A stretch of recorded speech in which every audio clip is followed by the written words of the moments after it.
Só se tem saudade do que é bom. Se chorei de saudade, não foi por fraqueza, foi porque eu amei.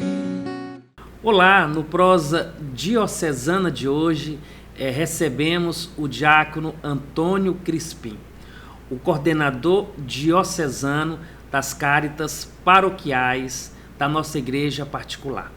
Ele estará falando para nós sobre o trabalho que as Cáritas desenvolve e tudo aquilo que tem acontecido de ações, de projetos, desse serviço tão único e tão belo da nossa igreja.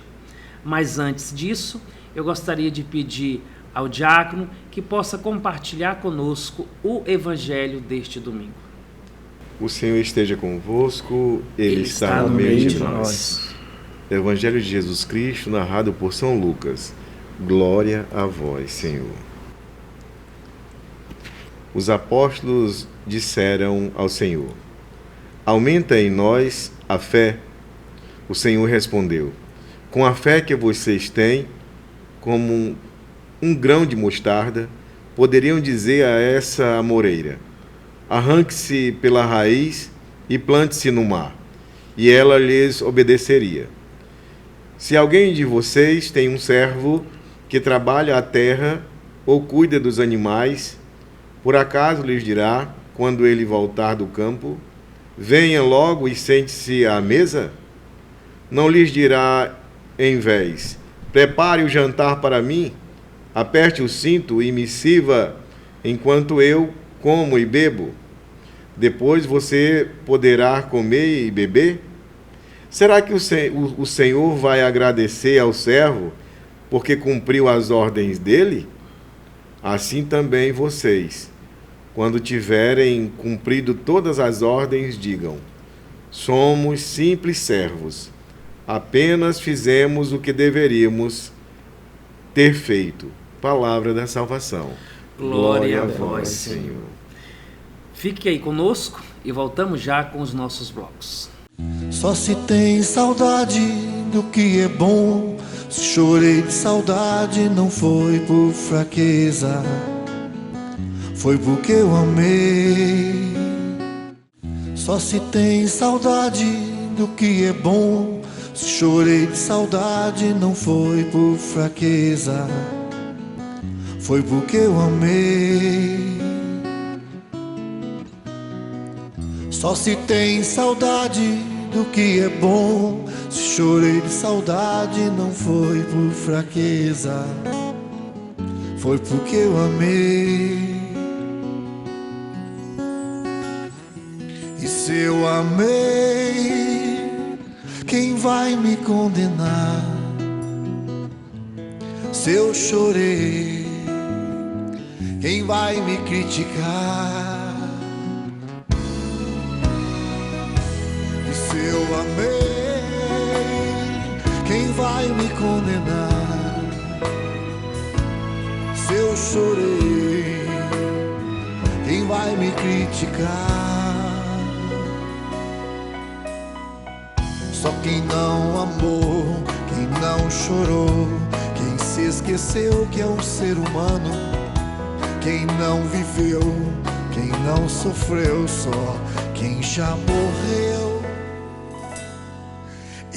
esqueceu de deitar. Só se tem saudade do que é bom. Se chorei de saudade, não foi por fraqueza, foi porque eu amei.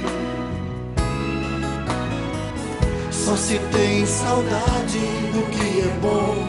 Se chorei de saudade, não foi por fraqueza, foi porque eu amei.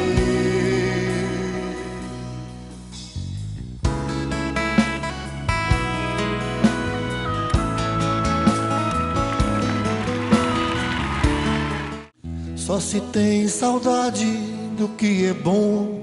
Se chorei de saudade, não foi por fraqueza, foi porque eu amei.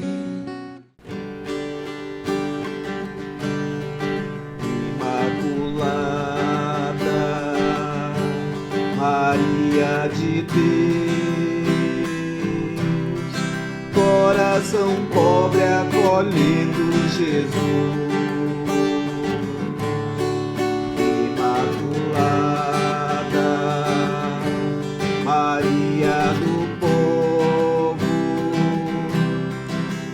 Dos aflitos que estão junto à cruz, o coração quer assim para a vida, o coração quer assim para o irmão, o coração quer assim para Deus, reino do povo acolhido de chão. Imaculada Maria de Deus, coração pobre acolhendo Jesus. Imaculada Maria do povo, mãe dos aflitos que estão junto à cruz. De volta com prosa diocesana. Hoje a gente tem o prazer de receber o diácono Antônio Crispim. O diácono Crispim estará falando para nós sobre o trabalho desenvolvido pelas Cáritas.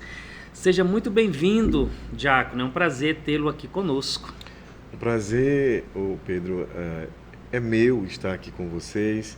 Quero agradecer o convite em nome de todos os coordenadores paroquiais de equipe de Cáritas da nossa diocese.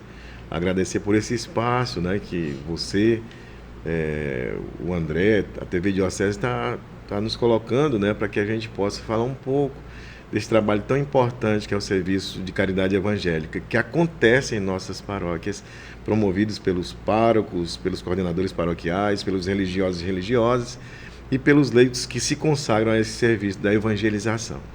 Amém. As Cáritas, hoje, ela está presente na Diocese de Rio Branco em todas as paróquias ou ainda existem algumas paróquias que ela precisa chegar? Então, hoje, na Diocese de Rio Branco, existem equipes paroquiais de Cáritas em algumas paróquias, né? Em Assis Brasil, por exemplo, né, tem uma equipe atuante, juntamente com a coordenação paroquial daquela paróquia, com o pároco, enfim. Tem um serviço mesmo bem desenvolvido lá. Né? Apesar que nós temos um contato pelo grupo de WhatsApp e sempre estão em contato conosco também. Lá em Assis Brasil tem. Lá em Plácido de Castro tem. O padre Antônio Palmeiras, ele desenvolve um serviço muito brilhante lá em Plácido de Castro, né? Bom Jesus do Abonã.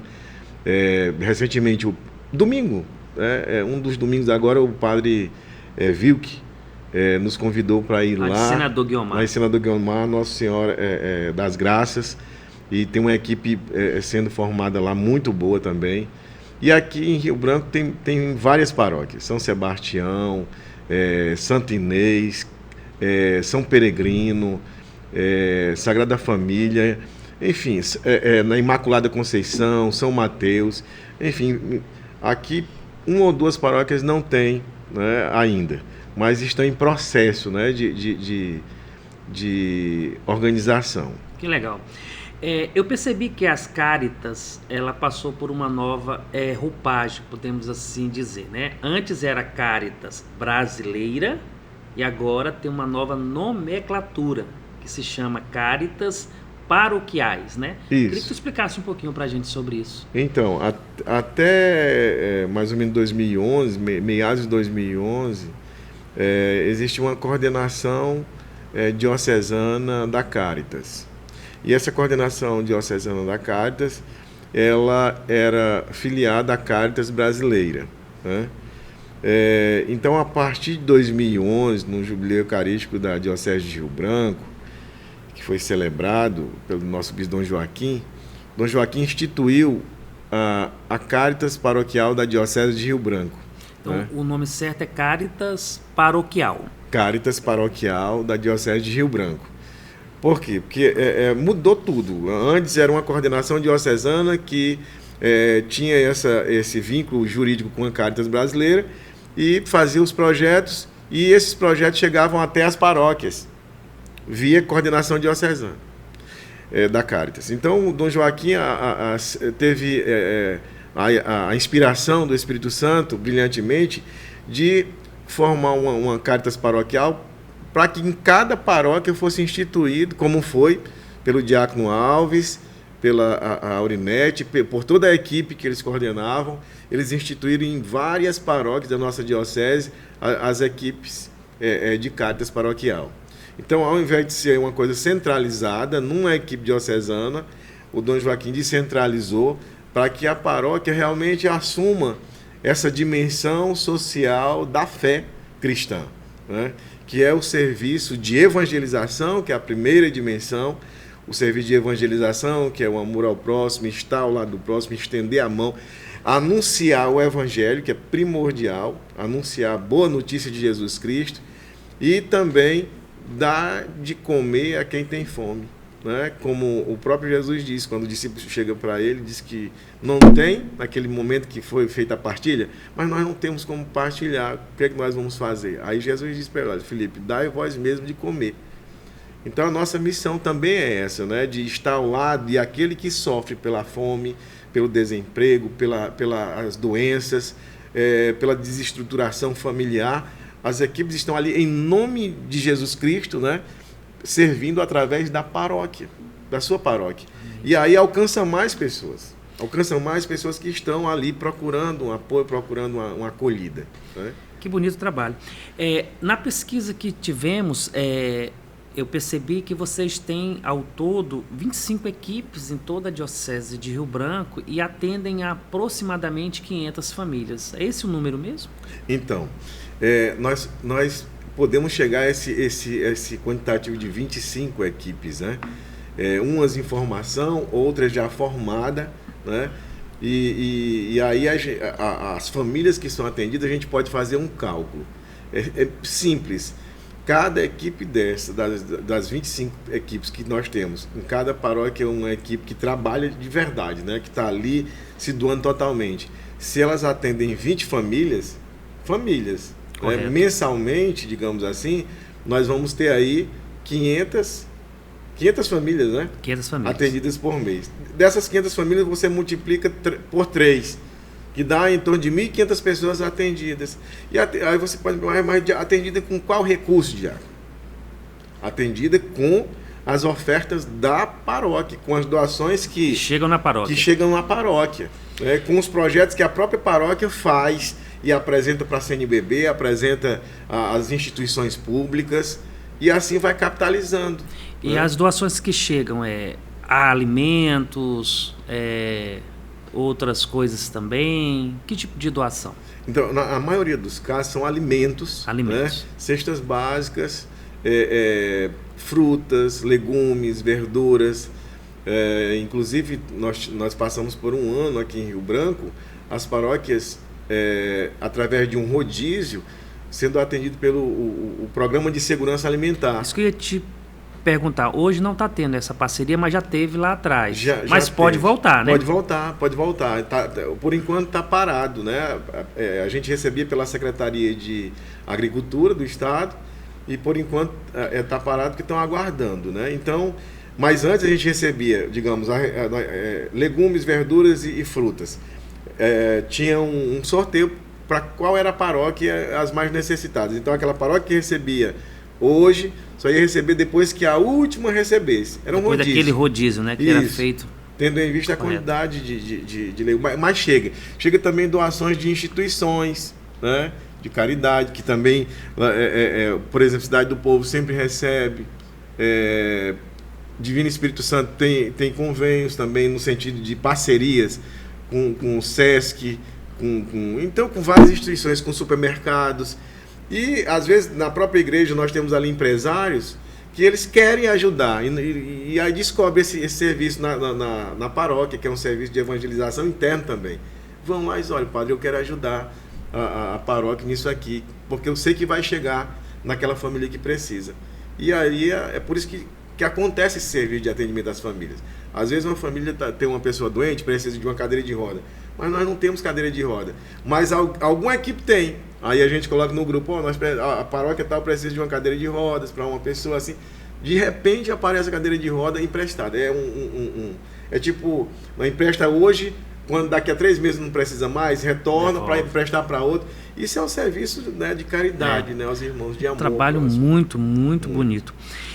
Crispim, essas ações hoje, elas têm uma liberdade maior de acontecer a nível de paróquia, pelo que eu percebi, né? Isso. Agora sim, existe hoje algumas ações de alguns projetos, algumas parcerias que são feitas também, ou cada paróquia tem a sua liberdade de promover isso? Cada paróquia tem a sua liberdade de promover, né, o serviço.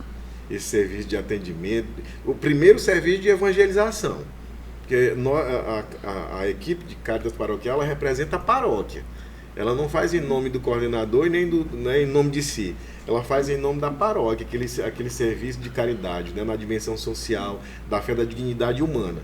Então, a evangelização, a Boa Nova tem que chegar também a todas as pessoas que forem atendidas pelo social.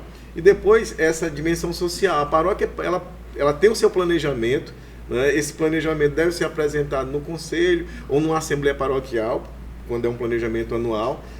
E inclusive, é bom que se ressalte, a orientação do nosso bispo é que as ofertas, né, que são feitas nas paróquias, toda a oferta seja destinada para o serviço da caridade. Só que as paróquias têm a liberdade de dizer, olha, nós só podemos, nós vamos repassar 20% das ofertas, 30%, 40%. Divino Espírito Santo é uma paróquia que repassa toda a oferta. Olha só. São 6 comunidades, se eu não estou enganado, são 6, então quase esse número aí mesmo, 6 comunidades, e é repartido igualmente para cada comunidade. E ali tem um representante da equipe paroquial da Caritas. E lá eles atendem diretamente as pessoas que estão precisando. Outras paróquias, eles repassam 20%, 30%. Tem paróquia que repassa um percentual para a Caritas, repassa um percentual também para a Pastoral da Criança e para outras pastorais que precisam. Então, tem paróquia aqui que já está avançado mesmo já. Não pega paróquia que pega o dinheiro exatamente para o serviço de evangelização ali, de caridade. Que né? legal. Então tem a sua autonomia. Inclusive, se eu tiver tempo, tem uma paróquia atualmente, a paróquia São Mateus, que o pároco é o Padre Júnior, né? Que fica depois da corrente, Que fica ali, depois da para corrente. Porto Velho, né? Isso, que é a sede ali no loteamento Santo Afonso. Aquela paróquia, a equipe atual, né, que é formada pelo coordenador é um professor, o professor Cláudio. Conheço, Cláudio. Do curso de Economia da UFAC, né? Ele fez doutorado, está fazendo ou concluiu o seu pós-doutorado, pessoa humilde, com a esposa dele, simples. Atualmente eles fizeram um projeto, juntamente com o Padre Júnior, e apresentaram para o Fundo Nacional de Solidariedade da CNBB, para trabalhar com as famílias ribeirinhas ali que são atingidas pelas enchentes. Que projeto é esse? É o projeto que eles vão ensinar a trabalhar com a fibra da bananeira. Olha só. Com a fibra da bananeira. Então, ontem houve, esses dias, né, aconteceu que o Conselho da CNBB reuniu para aprovar os projetos que realmente foram apresentados. E o deles é vamos torcer que esse projeto dê certo, seja aprovado, dê certo e essa paróquia, percebe? A autonomia da paróquia. O que é que o Dom Joaquim quer? É isso. E aí a paróquia precisa o quê quando vai apresentar um projeto como esse? Precisa da carta de recomendação do bispo. O bispo eu pedi, digamos, 10 horas da manhã eu pedi a carta de recomendação num sábado, pelo WhatsApp. Quando foi meia hora depois, o bispo já mandou toda a documentação pelo WhatsApp mesmo, disse que o físico estaria na secretaria, na recepção da Curia Diocesana, podia passar por lá e pegar. Mas ele prontamente atendeu. Então, a facilidade, paróquia, né? A facilidade, a agilidade que hoje, né? E é isso que o Dom Joaquim quer, que cada paróquia tenha a sua equipe, que essa equipe tenha a sua autonomia para ser autogestão, para ser autossustentável. Que legal. Muito bem, nós iremos para o nosso intervalo e voltamos já com o nosso segundo bloco. Só se tem saudade do que é bom, Se chorei de saudade, não foi por fraqueza, foi porque eu amei. Só se tem saudade do que é bom. Se chorei de saudade, não foi por fraqueza, foi porque eu amei. Só se tem saudade do que é bom. Se chorei de saudade, não foi por fraqueza, foi porque eu amei. E se eu amei, quem vai me condenar? Se eu chorei, quem vai me criticar? E se eu amei, quem vai me condenar? Se eu chorei, quem vai me criticar? Só quem não amou, quem não chorou, quem se esqueceu que é um ser humano, quem não viveu, quem não sofreu, só quem já morreu e se esqueceu de deitar. Só se tem saudade do que é bom.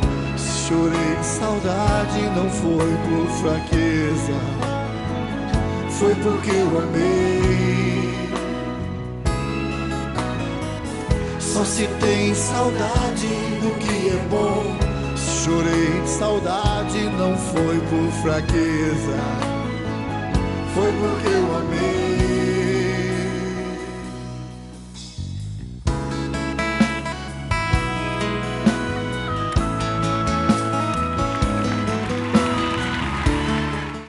Só se tem saudade do que é bom.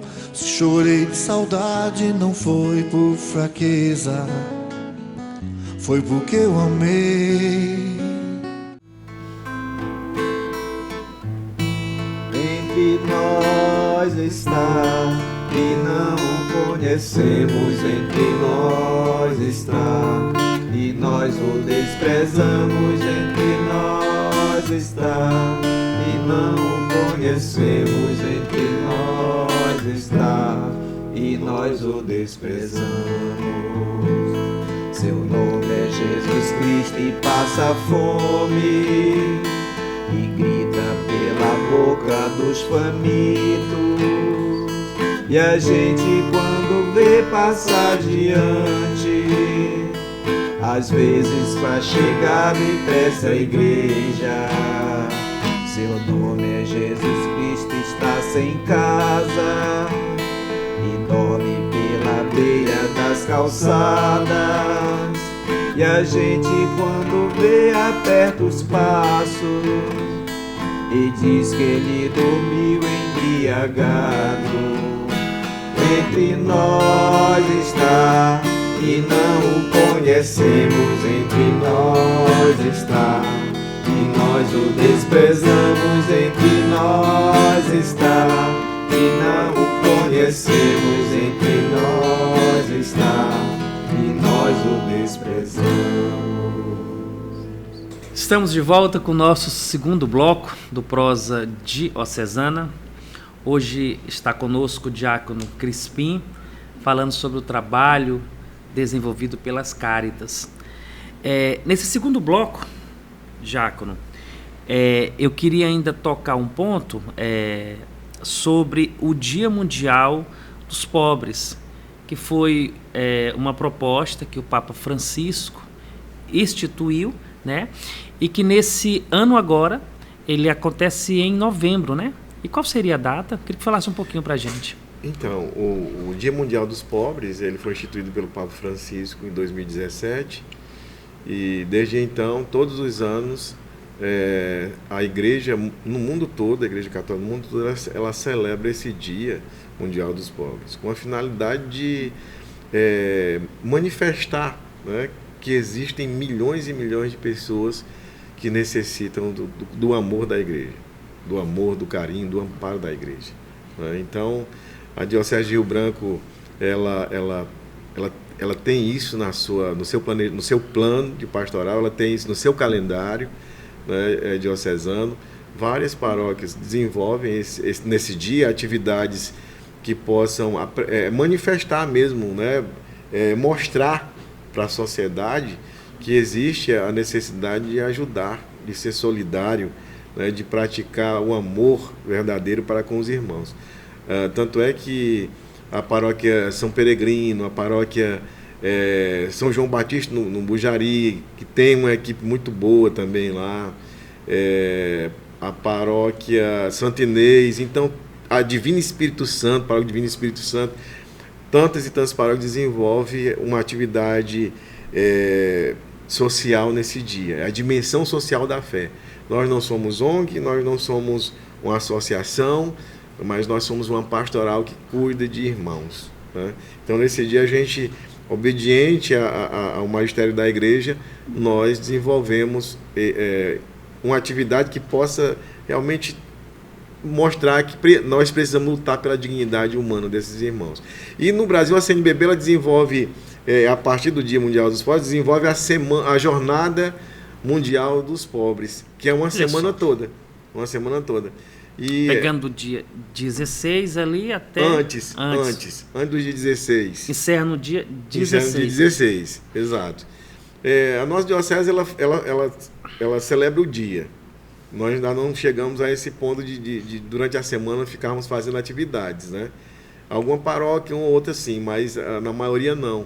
Mas se a gente já celebra e com o objetivo de manifestar, né, o interesse, a solidariedade pelos irmãos, já é grande coisa, já, né? A gente já sabe que tem uma igreja que é comprometida com a dignidade humana. A gente não pode ver um irmão à beira da calçada, como nós ouvimos e cantamos, e ser indiferente. A gente não pode olhar para um irmão que não tem moradia e ser indiferente. Um irmão que está passando fome e ser indiferente. Um irmão que está em situação de rua e ser indiferente. Um irmão que está na drogadição e ser indiferente. Jesus não foi indiferente, não foi e nem é indiferente com nenhum desses, né? Amém. Nenhum desses. Não, a Caritas, o serviço da Caritas, que é um serviço mais amplo, que é toda a paróquia que se envolve, a manifestação do amor de Cristo para com esses irmãos. É como o próprio Cristo disse: estava com fome, tu me deste de comer. Estava com sede, tu me deste de beber. Estava preso e tu me visitaste. Estava nu e tu me vestiste. Então, é um pouco isso, as obras de misericórdia, né? Que a gente precisa desenvolver com os irmãos. E o Papa Francisco, ele no 8º Dia Mundial dos Pobres, que agora 2025 é o 9º, ele colocou a preocupação de que todas as equipes elas se preocupem também com a evangelização desses irmãos. Não é só com a comida, não é só com remédio, não é só com apoio, né? Mas também com a evangelização. Se nós temos contato com a família, nós percebemos que ali tem crianças que precisam ser batizadas, que a família, inclusive, quer saber como batizar aquelas crianças, tem adultos que não foram batizados, que não participam de uma comunidade, então aí entra a parte também da evangelização. Ser uma igreja em saída, né? Uma igreja em saída, uma igreja missionária. Você tocou num assunto também importantíssimo. As diretrizes para a ação evangelizadora no Brasil, ela tem 4 pilares, digamos assim, né? Ela é o pão, palavra, caridade e ação missionária.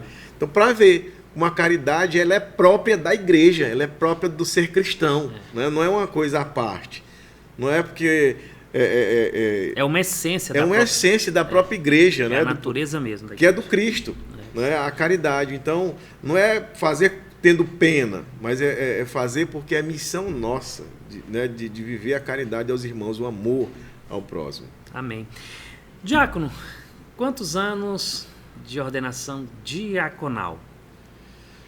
Então, agosto de 2010. Me falaram assim que talvez 14, 15 anos. Agosto de 2010. Agosto de 2000 15 anos, né? 15 anos. Eu estava contando 14, né? De ordenação, né? Então, isso. Passou rápido? Meu Deus do céu, parece que foi ontem. E olha que nós passamos, a minha turma, a turma que eu fazia parte, passou aí 4 anos estudando, né? Uma semana sim, presencial e uma semana fazendo os trabalhos de aula, 4 anos, e mais 6 de estágio pastoral. O meu estágio pastoral foi junto com o diácono Alves, inclusive foi um Ele dos estará fundadores vindo da aqui Caritas junto Paroquial. com a filha, falando sobre a pastoral do imigrante. Ele é excepcional. Então nós fizemos a nossa estágio pastoral lá no Caladinho, né? Na paróquia Santa Cruz, lá no Caladinho. Legal. Passou assim como um relâmpago, foi rápido, né? Que legal. Tá passando. Diácono, você, a sua família, vocês passaram por uma situação difícil, período atrás, que foi uma questão de saúde da sua esposa, da Jéssica, né? Da Jéssica. Como é que ela está, Jéssica? Foi um período difícil? Eu lembro que foi feita uma mobilização, a diocese esteve junto, orando, né? Meu Deus do céu, eu quero aproveitar, o Pedro Alexandre, meu amigo, meu irmão, e agradecer a toda a Diocese de Rio Branco. Toda a Diocese de Rio Branco, a todas as pessoas, inclusive, que assistem o programa, que nem são da Diocese, são de outras denominações religiosas, pelas orações, principalmente na Diocese de Rio Branco. Eu, de imediato, vim a inspiração para colocar no grupo da Diocese pedido de ajuda, de oração. Que Deus mostra só a oração poderia salvar a minha esposa, né? naquele momento, né? A oração temente a Deus, uma oração fervorosa, uma oração humilde, e nós sentimos isso, a família toda sentiu as orações dos irmãos, o amor, o carinho que todos têm para conosco, sabe? A gente é muito grato a Deus pela vida de cada uma pessoa da nossa diocese, pelo nosso bispo, pelos nossos padres, pelos nossos diáconos, pelos seus familiares, pelos nossos irmãos leigos, sabe?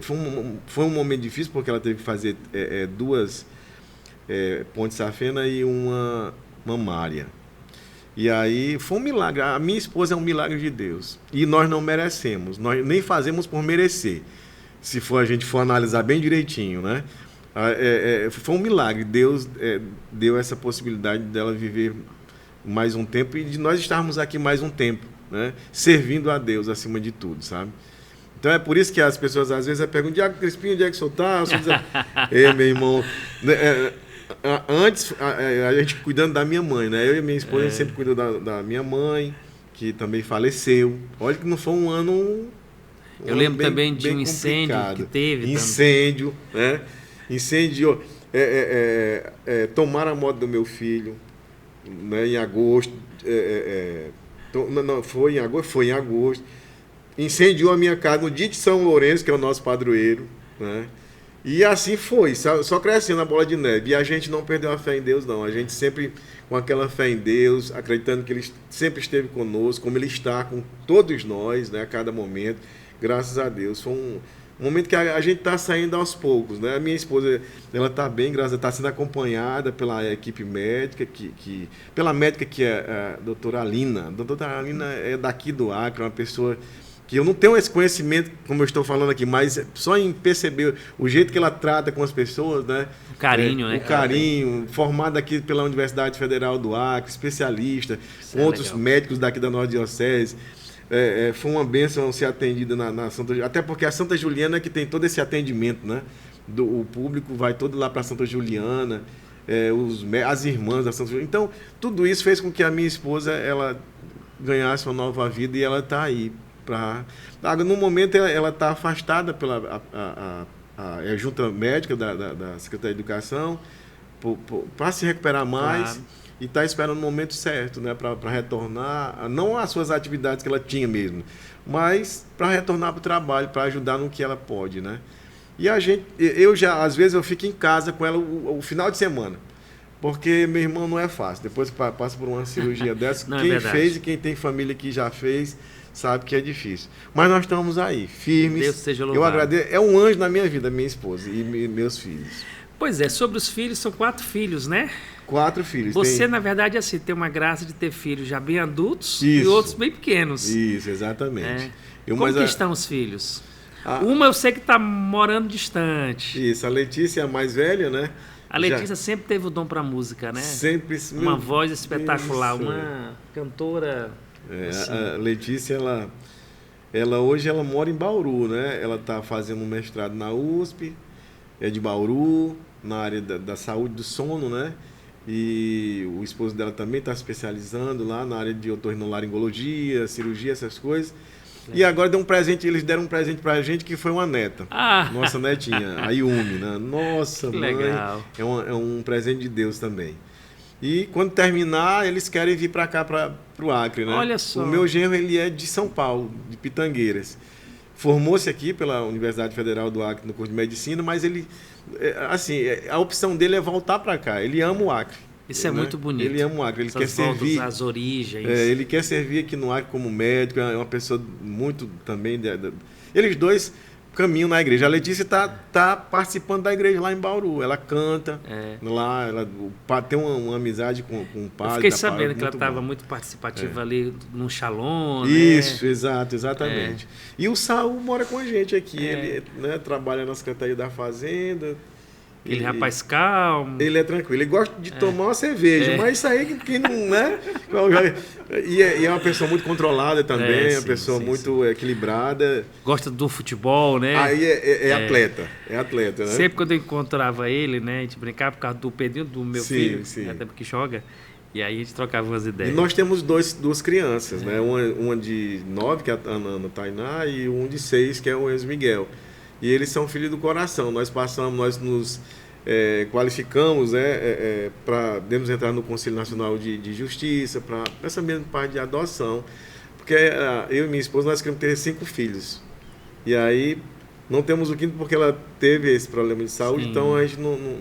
Mas a Ana Tainá e o Enzo Miguel é um presente de Deus. Presente de Deus mesmo pra gente, sabe? Que bênção. Mudar a nossa vida por completo também. Para finalizar esse bloco, queria te fazer uma pergunta.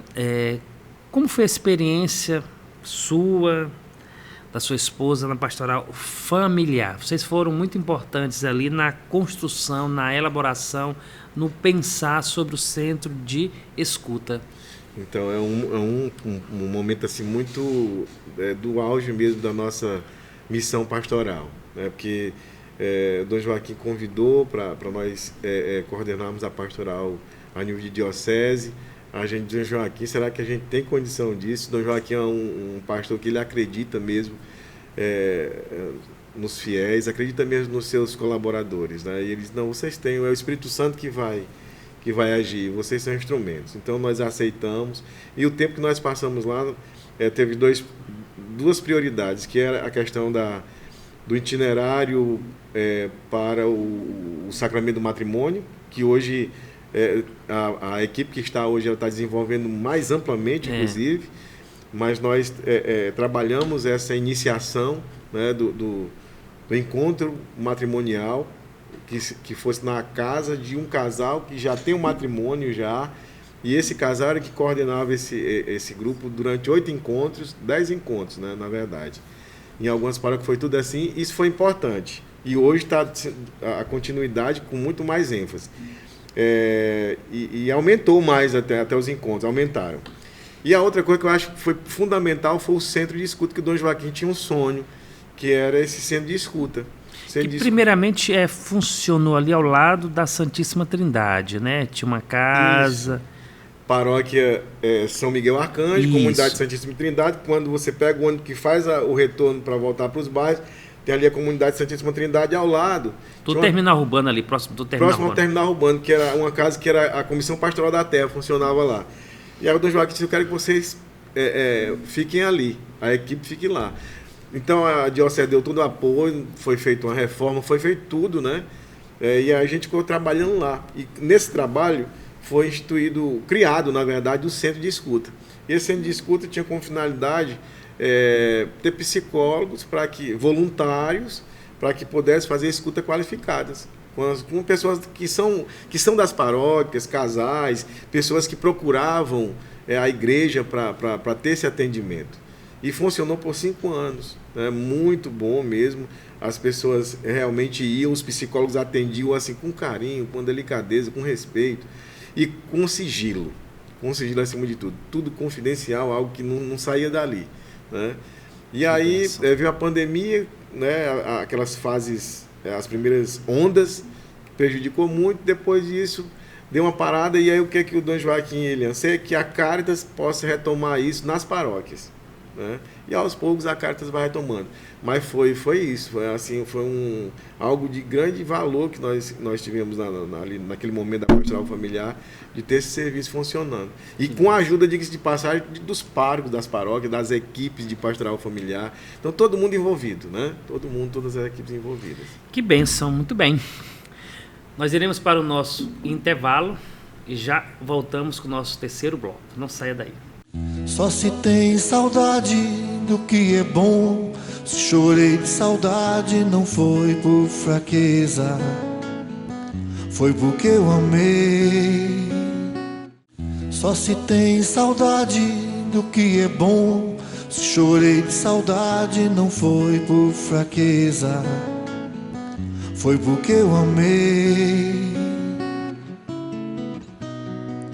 Só se tem saudade do que é bom. Se chorei de saudade, não foi por fraqueza, foi porque eu amei. E se eu amei, quem vai me condenar? Se eu chorei, quem vai me criticar?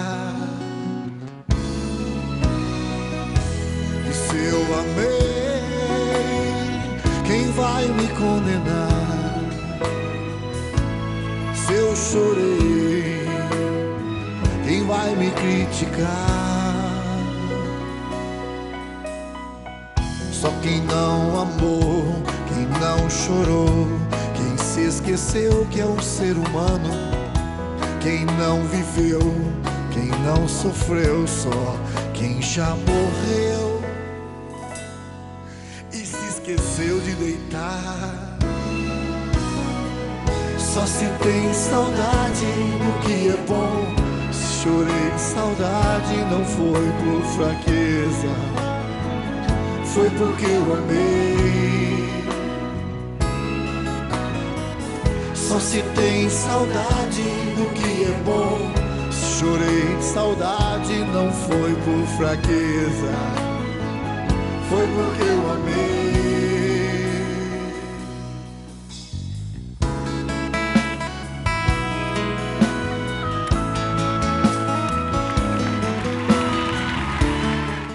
Só se tem saudade do que é bom. Se chorei de saudade, não foi por fraqueza, foi porque eu amei. Maria de Nazaré, Maria me cativou, fez mais forte a minha fé e por filho me adotou.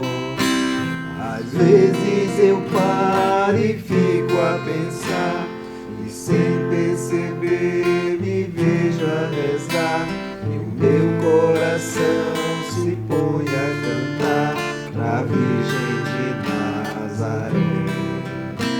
Menina que Deus o amor escolheu, pra mãe de Jesus, o Filho de Deus. Maria que o povo inteiro elegeu, Senhora e Mãe do céu. Ave Maria, Ave Maria, Ave Maria, Mãe de Jesus. Estamos de volta com o nosso terceiro bloco do Prosa Diocesana. Hoje temos o prazer de conversar aqui com o diácono Crispim. Ele falou um pouco sobre o trabalho das Caritas, a família. E nesse terceiro bloco nós iremos fazer algumas perguntas curiosas para ele aqui. Tá preparado, diácono? Preparado. Diácono Crispim, qual a importância do seu Domingos e da dona Isaurina na sua vida? Meu Deus do céu, quando eu lembro do meu avô, Domingos, e da minha avó, eu sinto assim a força, né?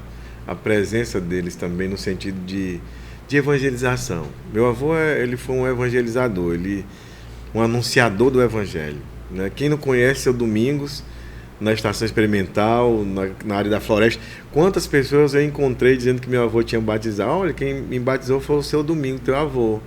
Então ele para mim foi um modelo, né? Um parâmetro de cristão para que eu pudesse seguir, né? No sentido de servir aos irmãos, no anúncio do evangelho.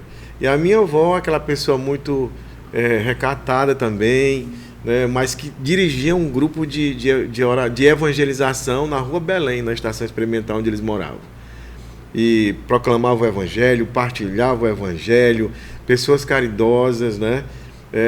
Toda essa vocação, esse chamado de Deus que Deus tem na minha vida, foi alimentado pelo exemplo deles também, né? Pelo serviço que eles desenvolveram, pela vocação deles que lhe responderam também para Deus, né? O serviço do anúncio ao evangelho, da evangelização aos irmãos e da caridade cristã, né? Minha avó, inclusive, me ensinou, a avó Isaurina, ela me ensinou a rezar o terço. Olha que bonito. E a devoção a Maria.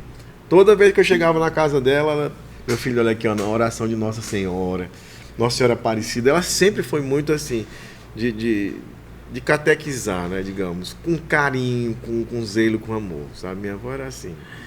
Que legal. O diácono Crispim é bom de cozinha ou bom de garfo? Eu sou bom de garfo. Se eu disser que eu sou bom de cozinha, de cozinhar, fazer uma comida, eu vou estar... Eu até tentei, né? Quando a minha esposa ela saiu da enfermaria, né, após a cirurgia dela, eu tentei, mas não consegui não, meu irmão, não consegui mesmo. Que aí eu faço arroz, né? Faço o básico, um bifezinho, mas cozinhar lá em casa é a Jessileida mesmo. Ela não tem para ninguém não. Legal. Eu gosto de peixe, gosto de comer um tambaqui assado, gosto de comer um tambaqui cozido, frito, uma costelinha de tambaqui. Agora fazer, aí não é comigo. Com o diácono não. Não é comigo não. Diácono, o que representa o diaconato na sua vida? Meu irmão, o diaconato, ele é um chamado, um caminho de santificação, né? Não é porque é diácono que é santo, mas é preciso ser diácono. O diácono é aquele que serve, né? Diaconia é serviço aos irmãos, né? O diaconado é o chamado para um serviço não só para si, mas para os outros. Então, é o que Jesus disse: dentre vós, o maior será aquele que serve. Dentre vós, o que terá autoridade é aquele que serve aos irmãos. Então, é isso. E o ser diácono é você deixar transparecer o próprio Cristo na sua vida, né? As pessoas que veem o serviço na pastoral familiar, promovido por um diácono, pela sua esposa, no serviço da caridade, na Caritas diocesana, em qualquer lugar que ele esteja, ele precisa manifestar o Cristo servo, né? Ele servir sem intenções, segundo as intenções, servir sem olhar a quem, né? E estar ali a serviço do reino de Deus, né? E do anúncio do Evangelho. É algo que me salvou de tantas e tantas coisas, né? É conversão mesmo na minha vida. Eu antes de ser diácono, era o Crispim, era um. Depois é um outro Crispim. Mais sereno, mais humilde, mais que escuta, que respeita, que aprendeu que Jesus ele está no irmão também que te aconselha ou que te chama a atenção. Não está só naquele que passa a mão na tua cabeça, não. Está naquele que puxa a tua orelha também, muitas vezes, quando é preciso, né? Verdade. Então, e para isso a gente precisa ser humilde e escutar. Não é humilde de andar de sandália em si, né? Porque andar de sandália eu já ando aprendi com o Padre Emanuel. Isso que eu ia lhe perguntar. Aprendi com o Padre Emanuel. Esse francês, ele marcou a sua vida pastoral, Marcou. Né? A minha vida toda. Toda. Qual a importância desse sacerdote na sua vida? A importância do Padre Emanuel como sacerdote na minha vida foi me arrancar das trevas, que eu poderíamos dizer assim, algo mais radical, né? Das trevas e me colocar na luz. A minha adolescência foi uma adolescência digamos assim, meio conturbada. Por quê? Porque eu era, como todos os adolescentes, mas eu gostava de soltar pipa, correr, pular. Tá no meio da rua correndo. No meio da rua correndo, no campo de futebol, e quando dava já tava arengando com um, com o outro. Então, quando eu conheci o Padre Manuel, eu me abri com ele, disse tudo isso, ele disse, e aí? Quer mudar? Eu disse, a gente pode? Eu não entendia nada, sabe? Aí ele disse, pode. Aí ele pegou uma página de papel A4 em branco, aí fez uma linha assim. Aí ele disse, quantos anos você tem? Eu disse, tenho 17 já. Aí ele disse, então tá aqui, 17. Daqui pra cá, 17 anos da tua vida. Aqui tu fez isso até hoje. Daqui pra cá, aí é tu que decide o que tu vai fazer e eu tô aqui pra te ajudar. Meu irmão, aí foi a partir daí que eu comecei a participar efetivamente nos grupos de jovens, compreender o Evangelho, querer comungar o corpo de Cristo. O Padre Manuel me ensinou a viver uma pastoral social, a dimensão social da nossa fé, que tanta gente precisa. Não é só rezar, não é só participar da Santa Missa, ser fervoroso nesse sentido. Precisa ter uma ação. Mas nós precisamos ter ação. A gente precisa não demonstrar para querer ser, mas a gente precisa responder ao chamado também, servindo aos irmãos, né? Transformando o amor que a gente tem em caridade, em algo concreto na vida das pessoas. Amém. A pessoa, ela te mede muitas vezes, né? Ela te avalia por aí. Só, o irmão vem aqui, conversa comigo, até uma palavra de conforto. Mas cadê que ele tocou no assunto aqui? Tá vendo que a gente está sem comida, sem um remédio. Ele não falou nada, parece até que vai cair das nuvens isso aí. Então a gente precisa estar ali. Sim. Ação, nisso que você está falando, vocês desenvolvem um trabalho muito bonito das Cáritas naquele período da alagação, período que as enchentes acontecem. A gente percebe assim um cuidado e um zelo desse olhar mesmo da própria igreja, do próprio Cristo com essas pessoas, né? Que muitas vezes ali perdem tudo, né? Muitas vezes ficam sem a casa, vão para um lugar que... Um abrigo. Né, para um abrigo.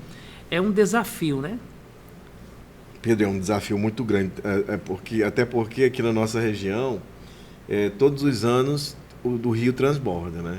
Às vezes muito, às vezes menos, e aí nesse transbordar do rio, desde aqui de Rio Branco, de Assis Brasil, até Boca do Acre e aí por diante, Santa Rosa, o Iaco, enfim, onde existe uma paróquia que o rio atinge, a gente percebe que quem é e como a Igreja Católica age, como corpo de Cristo, né? Corpo místico de Cristo mesmo. Porque aí a gente vê o que realmente é caridade. Olhe que durante esses períodos de enchente que as pessoas ficam mais vulneráveis, precisam mesmo, nós vemos as comunidades se mobilizarem para arrecadação de roupa, arrecadação de vela, porque tem muitas famílias que ficam nas casas e não tem nem vela para acender ali. Faz campanha de arrecadação de velas para levar para as casas, arrecadação de alimento, e chega nas comunidades, onde as comunidades estão sendo atingidas. E assim, é gratuitamente. E não é só uma equipe, são todas as equipes, né? Desde o pároco, do coordenador paroquial até o zelador da comunidade. Todo mundo se junta, se une para que não falte na mesa das pessoas e nem falte o conforto de uma palavra amiga, da palavra do Senhor Jesus e tudo isso. Então é suma importante que as paróquias elas consigam compreender mais isso, né? Que é nos momentos difíceis que a gente demonstra quem a gente é, ou quem a gente serve, né? A Igreja Católica ela não é indiferente com ninguém. Ela não faz acepção. Inclusive, tem pessoas que dizem, não, eu sou da igreja lá do pastor tal, mas o próprio pastor disse, se eu vier aqui, eu sou atendido bem, com humanidade, com carinho. Então, isso é a Igreja Católica. Ser sempre uma porta aberta, né? Exato. E não fazer proselitismo, né? Com o serviço que desenvolve através da caridade. Mas desenvolver o amor, a paixão e a compaixão e a misericórdia para com os irmãos. Parabéns, Diácono. E assim, Pedro, é importante frisar que o diácono, ele é apenas essa ponte, essa pessoa que dá uma assistência quando se pede, é um projeto que precisa escrever, a gente escreve junto, mas não é aquele que faz pela paróquia. É aquele que apoia, é aquele que está junto, é aquele que orienta, né? Quem realmente faz são aqueles que estão lá na ponta. Imagina na Imaculada Conceição, a gente tem as fotos no grupo, não publica isso em Instagram, em nenhum outro canto, mas no nosso grupo só para a gente ver, alimentar a nossa esperança e a nossa fé. Essa dimensão do trabalho que é feito. Que é do trabalho. Um monte de gente dentro dos barcos, né, da igreja vai lá nas casas, leva lá o alimento, a sopa, o marmitex. E é importante isso você destacar, porque certa vez eu vi uma matéria que falava, dando até uma crítica à própria igreja, no sentido que a igreja não se sabe o que a igreja estava fazendo, né? E a igreja, ela é assim mesmo, ela faz e ela não precisa estar dizendo o que fez. Isso, né? Exatamente. E a gente colocar isso é uma forma que as pessoas saibam disso, que a igreja está sempre com esse olhar, sempre atenta, sempre presente ali. Quem é que poderia dizer que a Igreja Católica, na Diocese de Rio Branco, através do serviço de caridade, da Caritas, através da pastoral familiar, através da pastoral da criança, através da pastoral do idoso, da pastoral da sobriedade, do SCC, da pastoral familiar, enfim, de todas as pastorais de serviço do movimento, da Comissão Pastoral da Terra, do CIMI, da pastoral do migrante, que a Igreja Católica atende para mais de 500 famílias na dimensão social da fé por mês. A Igreja Católica não sai dizendo não, isso por aí. Exatamente. Né? Sem contar a Souza Araújo, que é um centro de acolhimento, sem contar Santa Juliana, a comunidade Arco-Íris, sem contar... Já pensou isso? Então, é algo assim extraordinário, e a gente sabe que é a ação de Deus, é o Espírito Santo que age por todos que se colocam a serviço. Amém. Para finalizar o programa, eu quis deixar aqui uma pergunta sobre duas pessoas. Você teve uma perda, período atrás que você falava, da sua mãe, né? O Zebina foi alguém importante para muita gente, seu pai. E a dona Lindalva fez a sua Páscoa há pouco tempo. Isso. Essas duas pessoas marcaram a história do Diácono Crispim. E de muitos também, né? Com certeza. O meu pai, ele foi aquele referencial. O pai foi um referencial de honestidade na minha vida. Referencial de honestidade. Sabe, um homem íntegro. Analfabeto, seringueiro, começou a cortar seringa com 9 anos de idade, lá no Purus, nas cabeceiras do Purus, e veio de lá para cá porque Deus trouxe ele com a família junto, que era filho do seu Domingos, né, que eu falei aqui, meu avô, e da dona Isaurina. E um referencial para mim de honestidade, de simplicidade, de humildade, de fé, sabe? O meu pai, ele sofreu vários acidentes e nunca perdeu a fé em Deus, nunca perdeu a fé em Jesus Cristo, nunca perdeu a fé na Virgem. Não era aquela pessoa de frequentar constantemente, como eu, a igreja, a comunidade, mas era aquela pessoa de fé, era fervoroso mesmo, sabe? E de honestidade, assim, para mim é o referencial, porque era um homem honesto e tinha a possibilidade de fazer tudo que era errado, porque onde a gente trabalha, a gente tem. Ele era de carregador de serragem de uma serraria, ele passou para ser contador de classificador de madeira, e depois ele passou para ser gerente dessas empresas. Gerente. Olha o patamar que ele chegou, a gerência. Ele montava uma serraria todinha, desde do disco até a serra-fita, aquela serra grande que corta as madeiras. Ele aprendeu tudo. Então, para mim, ele sabe, e de fé cristã, porque ele morreu, tinha cirrose hepática, né? E passou tantos e tantos anos pela fé, como o apóstolo Paulo diz, o cristão vive pela fé, e vive mesmo, vive. Olha, no caso do cirrose, ele poderia demorar pouco tempo, foram 25 anos, pela fé ali, olha. Sem desdenhar, sem reclamar. Eu nunca vi meu pai reclamando de nada. E a minha mãe, aquele referencial, ela me ensinou a gostar, a amar a palavra de Deus. A minha avó me ensinou a amar o texto e a Virgem Maria. a minha mãe me ensinou a amar a palavra de Deus, porque ela tinha a 4ª série primária, né? Ela lia a Bíblia, aprendeu a ler na Bíblia, inclusive, e aí todos os dias ela lia uma passagem bíblica para mim, e eu me apaixonei, porque a forma que ela lia era uma forma tão carinhosa e tão amiga, tão amável, que eu não sentia como uma obrigação e nem como uma imposição, mas eu me sentia como um alimento, como uma forma que me educava para a vida.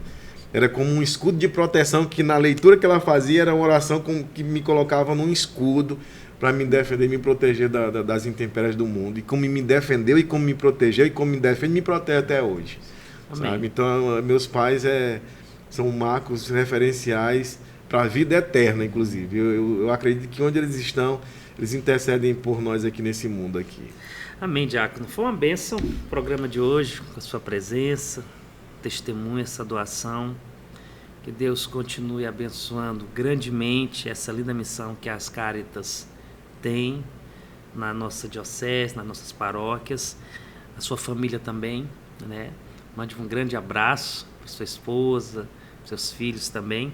Agradecer o Manuel, que sempre está aqui comigo, fielmente, todo programa, né? E gostaria de pedir que você nos desse a bênção para encerrar o programa de hoje. Então, antes da bênção, eu quero agradecer também ao André, né, que é aquela pessoa que também está dando uma dinâmica aqui na TV Diocese, na Diocese como um todo, né? Isso mesmo. Rogando a Deus pela a vida dele, a vida da esposa dele, dos familiares dele. Deus proteja eles, dê sempre vida em abundância para eles e sabedoria. E agradecer a você, pedir a Deus também pela sua família, né, que sempre proteja e defenda de todo o mal. Amém. Agradecer ao nosso bispo Dom Joaquim, né, por ser esse pastor que tem cuidado e tem zelo com os irmãos mais necessitados. Né? Não é aquele pastor que só anuncia o Evangelho, mas o que vive o Evangelho e que orienta seus diáconos, seus padres, toda a igreja ao serviço da caridade. Agradecer a Deus pela vida do nosso bispo, pela vida de todos os padres da nossa diocese, que não desistam, que se fortaleçam a cada dia, que o Espírito Santo esteja com eles. E todos aqueles que se coordenam a equipe de Cáritas também, lá na paróquia, que Deus abençoe, continue abençoando, lhe dando luz para poder servir. Luz, força, coragem e saúde. E é isso, né? Agradecer tudo isso e pedir a Deus, Pai eterno e todo-poderoso, eu te peço sobre a vida dos nossos irmãos, André, o Pedro Alexandre, o nosso irmão aqui que toca aqui, o Manuel, né? Aqueles que estão aqui no serviço, por trás das câmeras, os nossos irmãos que estão nos assistindo, Pai, abençoa com a tua bênção de saúde, de cura, de paz, de proteção. Livra-nos, ó Pai, em nome de Jesus Cristo, de todo o mal, e que esse programa, né, que é apresentado pelo Pedro Alexandre, possa chegar nos lares e levar conforto, esperança e fortalecimento na fé de nossos irmãos na Diocese de Rio Branco. Que o teu Espírito Santo esteja conosco, que a Virgem Maria, nossa mãe e mãe da igreja, interceda pelo nosso bem e pela nossa salvação. Nós te pedimos em nome de Jesus Cristo. Amém. O Senhor esteja convosco, Ele está no meio de nós. Pela intercessão de São Lourenço, padroeiro dos diáconos, pela intercessão da Virgem Maria, pela intercessão de Nossa Senhora de Nazaré, abençoe-vos Deus Todo-Poderoso, em nome do Pai, do Filho e do Espírito Santo. Amém. Muito obrigado a você que esteve conosco. Um bom e abençoado início de semana. Lembrando que na segunda-feira também temos a reprise do nosso programa. Só se tem saudade do que é bom. Se chorei de saudade não foi por fraqueza, foi porque eu amei.